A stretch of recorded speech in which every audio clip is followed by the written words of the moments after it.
Welcome everybody, Jason Overly with Overly Equipment.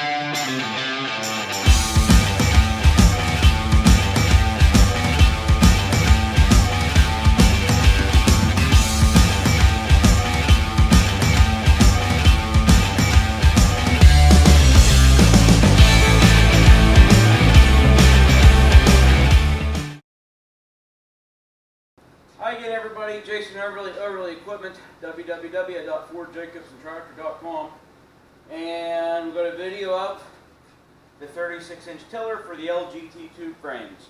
Now, I get a lot of emails, questions, messages on Facebook, whatever. Hey, do you have any 3-point hitches? I want to put a tiller on my tractor. Well, do you want a tiller on your tractor or do you want a 3-point hitch? Two separate entities don't need each other. A 3-point hitch is exactly that. It's a category 0, which came on these. They use their own implements, category 0 implements, one bottom plows, discs, and so forth.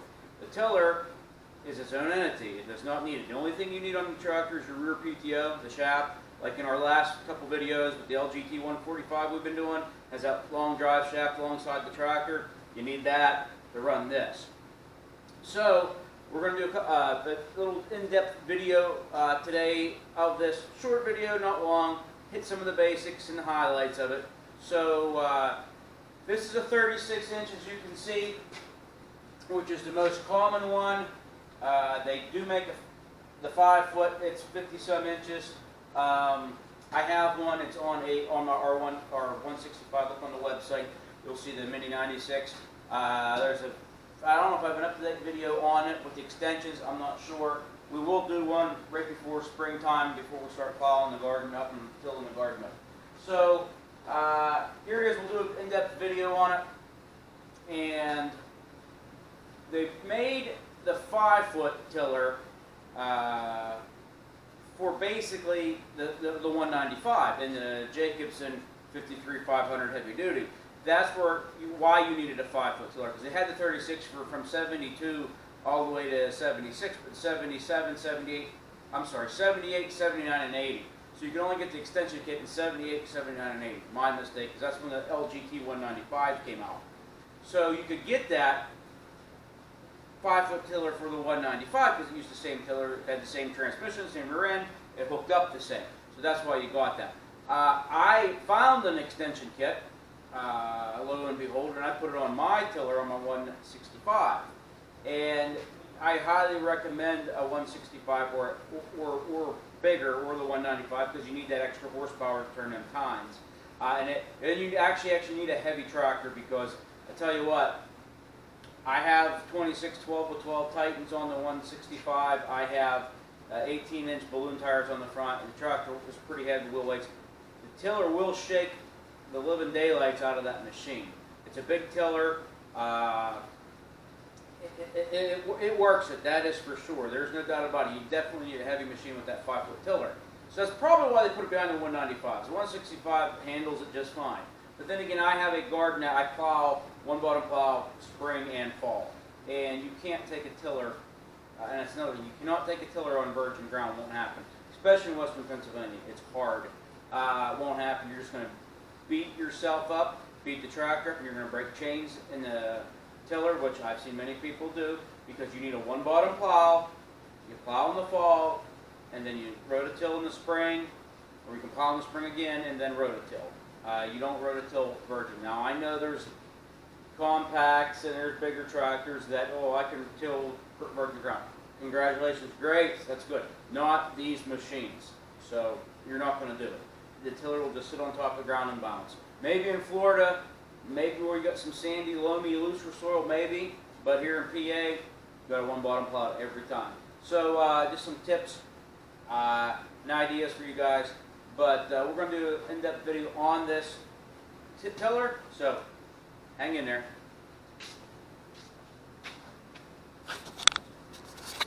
So anyhow, here we go. This is our tiller.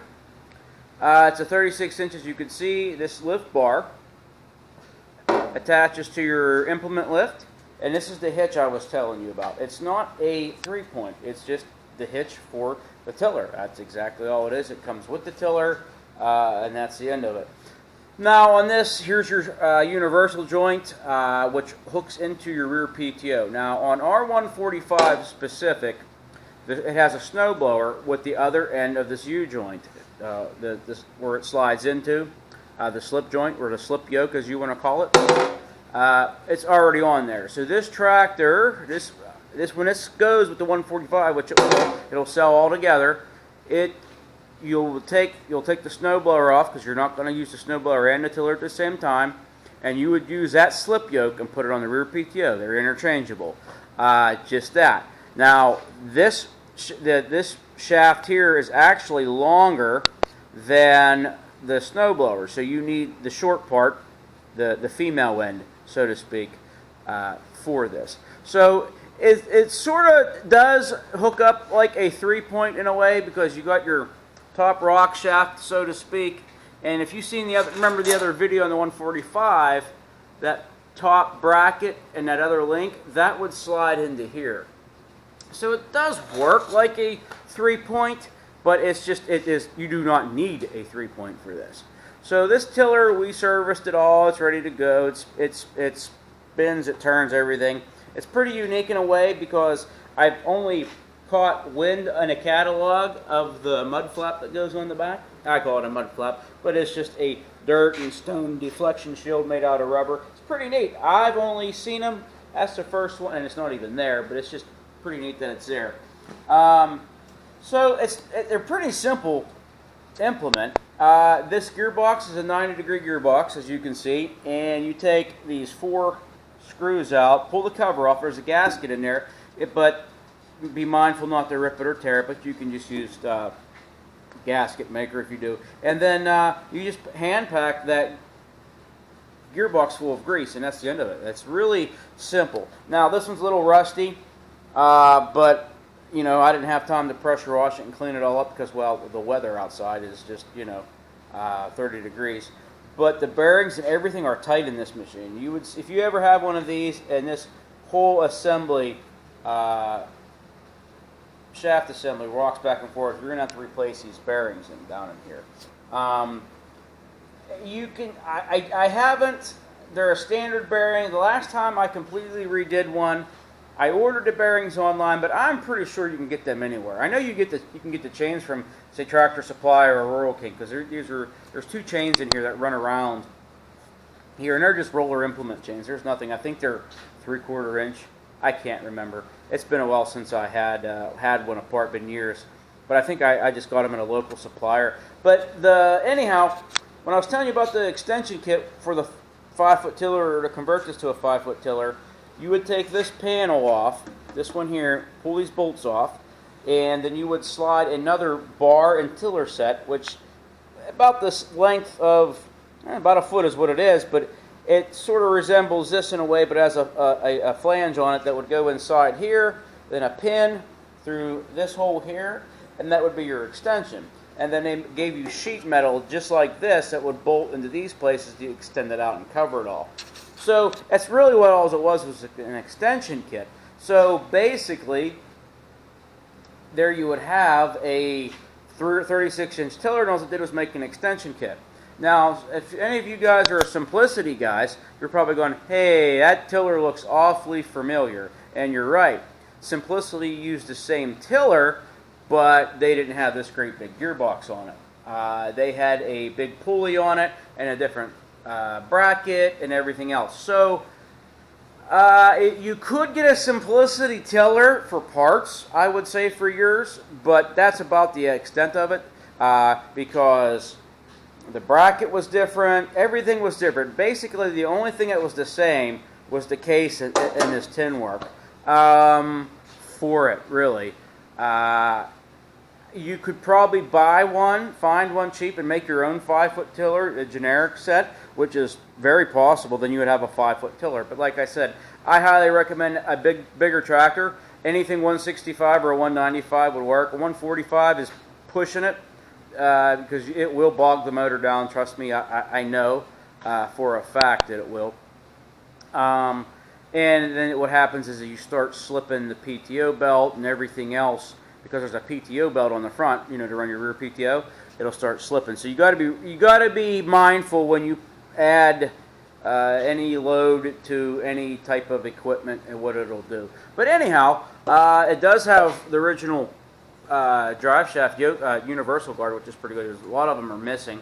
It has that. This will actually clean up pretty nice. It's just really dirty, really. It's just dirt on it, but it'll probably clean up really nice. I'll do that in the spring.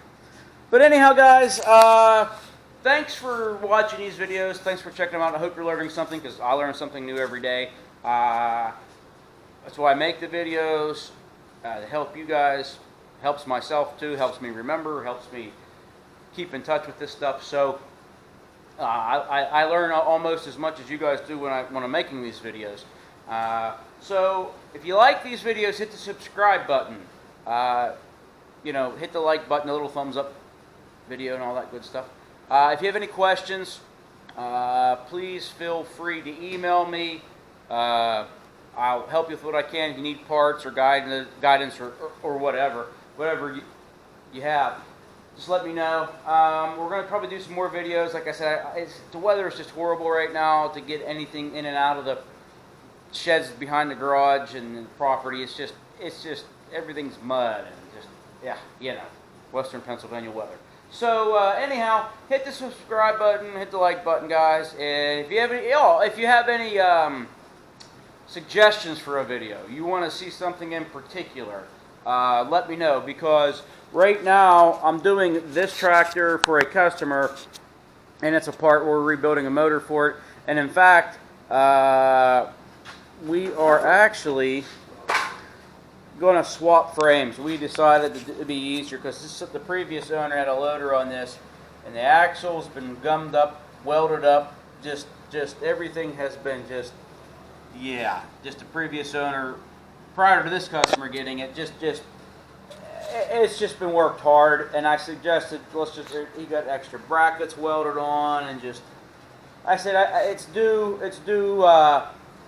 paid its due, so to speak. So we're just going to do a whole frame swap on it. And we just finished putting this machine up together too, for a good friend of mine, George Bradish, who makes all the decals and stuff.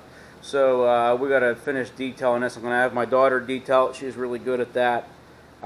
She'll be cleaning this up for me, and we'll get this back to George. And I do believe we got another one coming from George. But anyhow, we're actually quite busy this winter. I'm really surprised how busy we are, which is a good thing, because I know I don't like to get into politics. You know that. I don't like to get into that nonsense, because that's all it is. I'm hoping the economy turns around and eggs ain't $9 a dozen and all this other great stuff. So I hope it starts making a turn. I keep trying to tell people, live your life. Don't be afraid. It's all, like I said, I don't want to get political or become a conspiracy theorist, but do the best you can with what you got. And there's a lot of us out here in the same boat, so don't feel like you're alone. Get out there, get in the garage, work on something, be happy, try to make every moment you can as happy as you can. Life will pass you by too quick. So anyhow, hit the like button, hit the subscribe button, and like I said, guys, if you need anything, hit me up. I'll help you out the best I can. Catch you later.